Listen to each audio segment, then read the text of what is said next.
Esse aí. Vamos lá. O maior tema atual é a guerra de Israel e Palestina. Por que eu fui muito atrás desse segundo mapa? Todo mundo começou a publicar um mapa de expansão de Israel. Isso. Que, pelo amor de Deus, aquilo ali pra geografia é a pior coisa que eu vi na minha vida. Por quê, gente? Nós estamos trabalhando no Oriente Médio. O Oriente Médio, ele é um território inicialmente cheio de planaltos, montanhas, que dificulta o acesso e comunicação entre populações da própria região. Quando você dificulta esse acesso de comunicação, você tende a criar bolhas que criam seu próprio dinamismo político, econômico. Então, é muito comum você ter famílias dominantes que têm seu próprio regime político em cada região, cada micro-região. A parte extremamente vermelha, vamos olhar o mapa 2 de 2017. É uma região chamada Gaza, baseada na cidade de Gaza, que expandiu os territórios, já foi uma região independente, já foi da Palestina, já foi de Israel e assim por diante. Em 2011, Israel transferiu a Palestina àquela região. A parte à direita é a Palestina. E embaixo é Israel.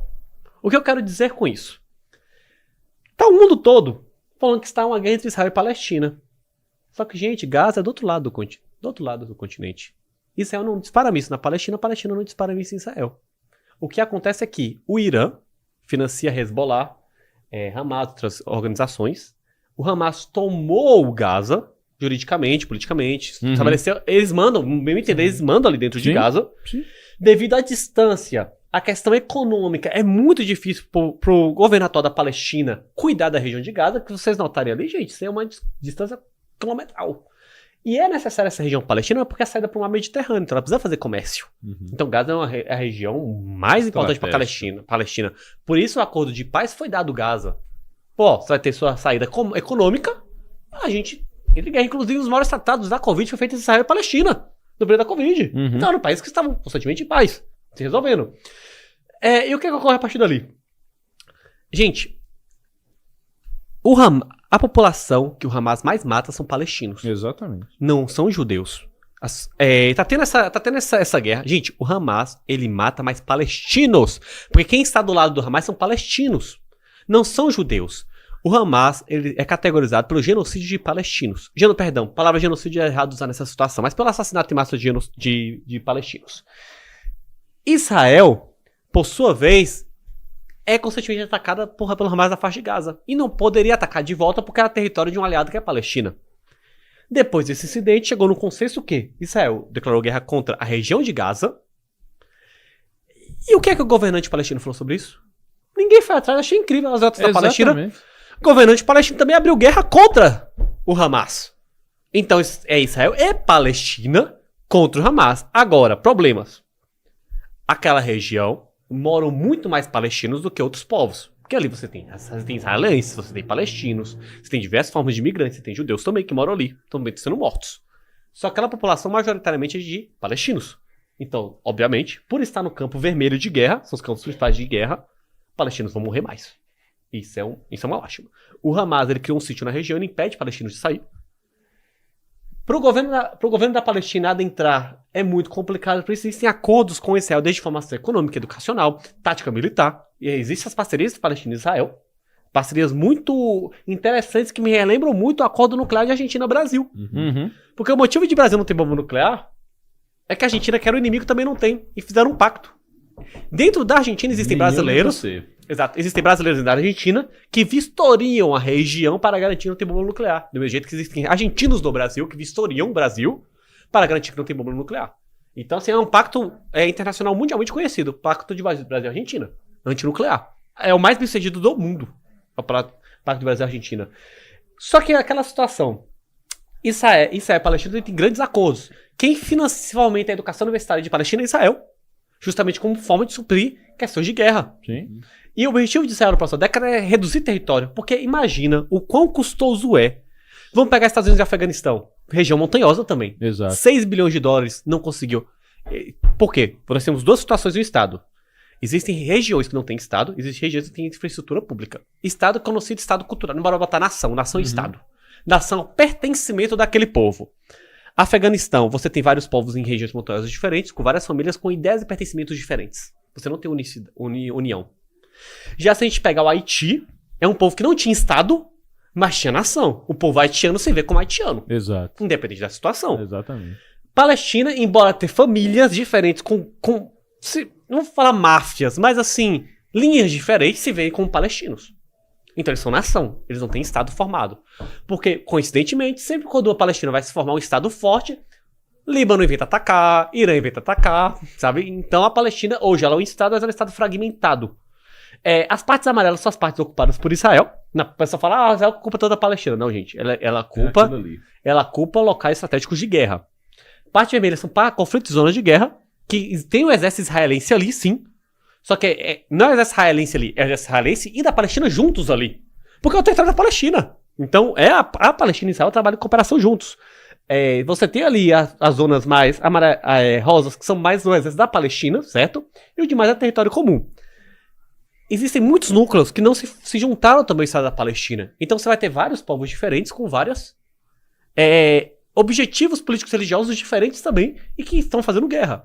A gente fala dos mais famosos, que é o Hezbollah, o ISIS, o Hamas, mas tem ali milhares. Igual o Brasil, você tem PCC, Comando do Vermelho, Amigos dos Amigos, Amigos do Norte, tudo 2, tudo BDN. 3. Vai a leva. E vai a leva. Agora, Brasil, a gente tem internet, a gente tem uma comunicação ampla, a gente consegue tornar viral essas coisas. A gente tem um asfalto que eu posso ir daqui pra outra cidade. Quando eu falo que não tem infraestrutura pública, que não tem município, não tem prefeitura, não tem asfalto, você não vai ver posto de saúde. Então, são dois termos diferentes. Você forma uma nação e você forma um Estado. Palestina é uma nação, mas não se é um Estado consolidado. E que está em tentativa de formação. Você pega o Haiti como seu exemplo, é uma nação, mas também não é um Estado. Já Afeganistão não é nem nação nem Estado. Como é que você cria isso? Você fragmenta em 20 unidades ali, acho que na minha opinião seria o mais ideal, sabe? Faz um estadozinho menor em cada uma, igual foi feito na África do Sul. Porque não se tem nação, o pessoal não é unido como nação. Só se tiver uma invasão estrangeira muito ampla, igual na Segunda Guerra, que o pessoal ali se une, né? Os nomandos, os vizinhos, pra poder atacar, poder se defender. Porque eles entendem que a força estrangeira é muito superior. É uma coisa que eu sempre falo, o único jeito de unir todos os países do mundo e acabar com todas as guerras é ter uma invasão alienígena. E muito superior do que a gente. Porque aí no final a gente vai ter que se juntar, trabalhar. Alguém vai ter que falar em nome da humanidade. Exatamente. Então vai ter paz.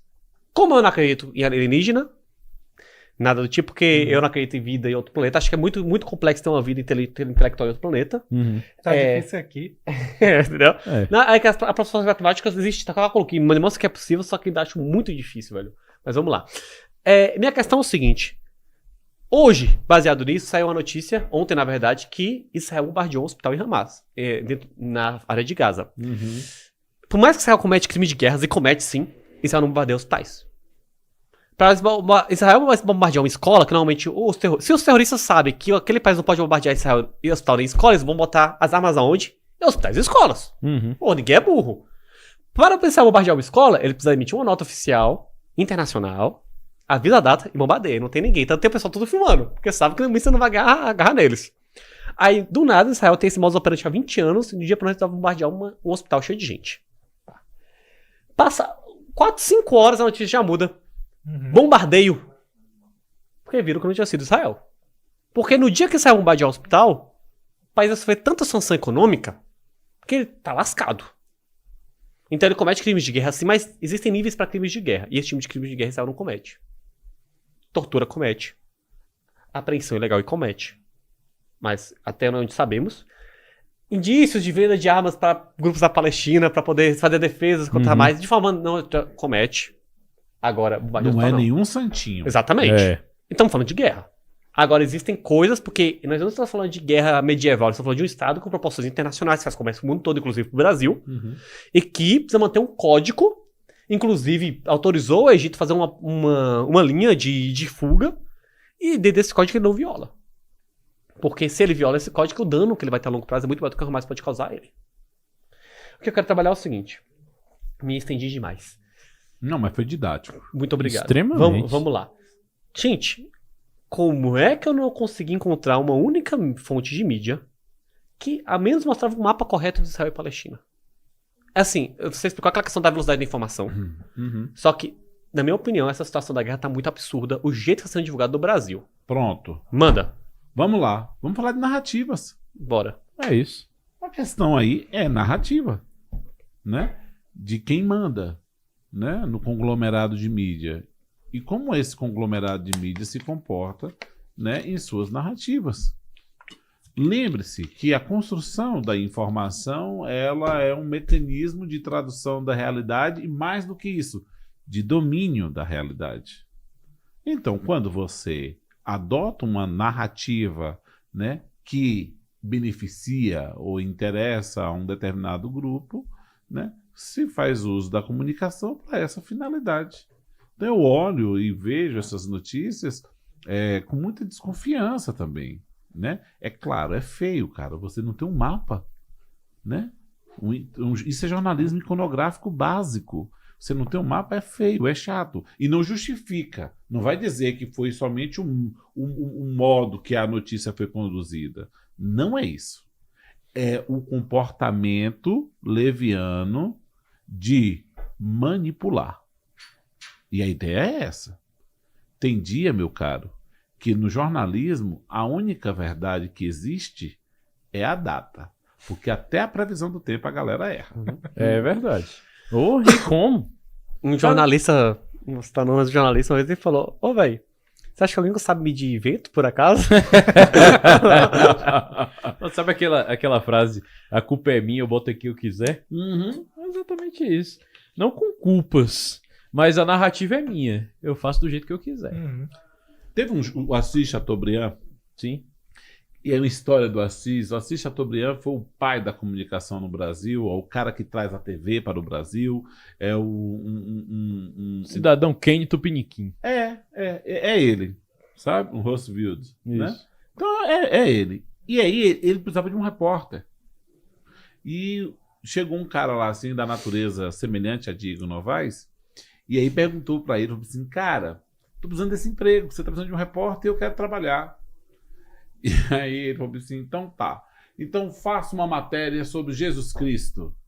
O repórter perguntou, é para falar bem ou mal? Foi contratado imediato. É porque jornalista, quando você paga, fala até a verdade. Não, cara, olha, veja, tem um documentário dele, né? Tem um documentário dele, e nesse documentário mostra a relação dele com Vargas, Uhum. né? E o Chateau, né? O rei do O Brasil. rei do Brasil. Ele soube, como ninguém, manipular, inclusive os governos, para aquilo que se desejava. E quem assumiu esse protagonismo depois foi Roberto Marinho. E o Roberto Marinho é quem assume esse protagonismo. Então, assim, veja, a comunicação em um momento como esse, ela é empregada de forma intencional. E não, eu volto a dizer, não fazem do nada, como diz o nosso amigo lá, não é do Neida, sabe? Não é do Neida, é algo muito bem pensado. Né? Uhum. Porque veja aquilo que a gente estava conversando, Vitão. Sim. É uma informação e o mercado muda. E o mercado muda, eu ganho ou perco. E quem está dominando os meios quer sempre ganhar. Uhum. É um jogo de ganha-ganha. Então, assim, é como nós nos apropriamos dessa comunicação e como nós influenciamos essa realidade. E é aí que eu falo, e volto a dizer para vocês, a questão da mineração de dados. A campanha do Trump, né, falou exatamente o que se queria ouvir, mas não falou exatamente o que era a verdade. Mas, Daniel, você disse que a verdade não existe. Pois é. Então é mais fácil você falar o que se quer ouvir do que falar aquilo que mais se aproxima da sua realidade. Porque se é um conceito abstrato, eu posso pegar no ar, colocar ao meu molde e falar, é isso, te dar um produto pronto. Se não há verdade absoluta, formada, definida, com uma cara, eu posso ser essa cara. Eu posso personalizar ao meu bel prazer. A verdade, nesse caso, é como a água de um rio. Você vai, pega, passa o copo, a água fica no formato do copo. E é sua opção beber ou não. Então, vamos pensar aqui, gente. Vamos pensar aqui como os veículos de comunicação da época noticiaram a abolição da escravidão aqui no país. Era a base da nossa economia. Era a base, né? Como seria esse Brasil depois da abolição? A comunicação, ela serviu, né? A maçonaria, inclusive, também serviu e se apropriou muito bem desses veículos. Atua diretamente. Né? Eu estou tentando me lembrar o nome do jornalista que foi assassinado ainda durante o governo de Dom Pedro, né, que foi um crítico ferrenho de Pedro I. Né? Então, assim, e acabou sendo assassinado. E vou trazer outro também que era coligado, que virou depois político na era Vargas, levou um tiro próximo ao catete e acabou culminando com a prisão, né, do filho de Vargas e aquela turma toda ali. Então, assim, veja você que esses atores aí na comunicação, eles estão presentes em momentos de decisão, né, e de tradução daquele momento ali, para que se crie uma narrativa que seja favorável a interesses alheios. Pronto, eu vou trazer um evento mais próximo da gente, o impeachment da própria Dilma em 2016, né, e o comportamento da imprensa naquela época. Né? E como a imprensa também pautou o judiciário. Né? Gente, a gente estava falando dessa exposição dos ministros, mas nem sempre foi assim. Sim. Uhum. Nem sempre. Houve um tempo que a gente nem sabia quem eram esses caras. Então, quando a Globo, ainda na década de 10, né, na década agora passada, agora começa a fazer jornalismo ao vivo de dentro do STF, e essa mega exposição desses juízes que agora ganham uma notoriedade de celebridades para o país, né? Ali é o embrião da coisa. Né? Então, assim, veja a forma como a comunicação é utilizada numa dinâmica de poder. É a dinâmica do poder. Então, assim, quem detém os meios de comunicação detém o poder. Porque você vai criando narrativas que levam a um senso comum, a um lugar de memória. Né? Então, eu acho que o caminho, a dinâmica é essa. Né? Então, assim, e agora, com essa guerra lá em Israel, a gente percebe que existem narrativas. Como o pessoal de Gaza, como os jornalistas de Gaza estão narrando isso, como os jornalistas de Israel estão narrando isso. São leituras diferentes, de pontos de vista diferentes, de lugares diferentes. Né? E a gente que tem acesso a todas essas... E assim, você falou assim, olha, ninguém foi procurar o cara para poder saber qual era o ponto de vista dele. Eu acho que ele é meio importante, já que ele é o presidente do país, está sendo... Porque se estaria em guerra com o país dele, né? É importante. Bom, vem cá. Mas será que ninguém procurou ou a gente que não encontrou a informação desse cara? Ou não foi interessante passar essa informação dele? Porque eu acho que foi mais real porque é público. É pública a informação dele. Então quando o jornalismo e um jornal, ele não pode ser analisado só na perspectiva daquilo que ele retrata. O jornal e o jornalismo precisa ser analisado também na perspectiva daquilo que ele deixou de falar. Entendeu? Sim. É por aí. Ação, omissão, modo tudo. Exatamente. Para encerrar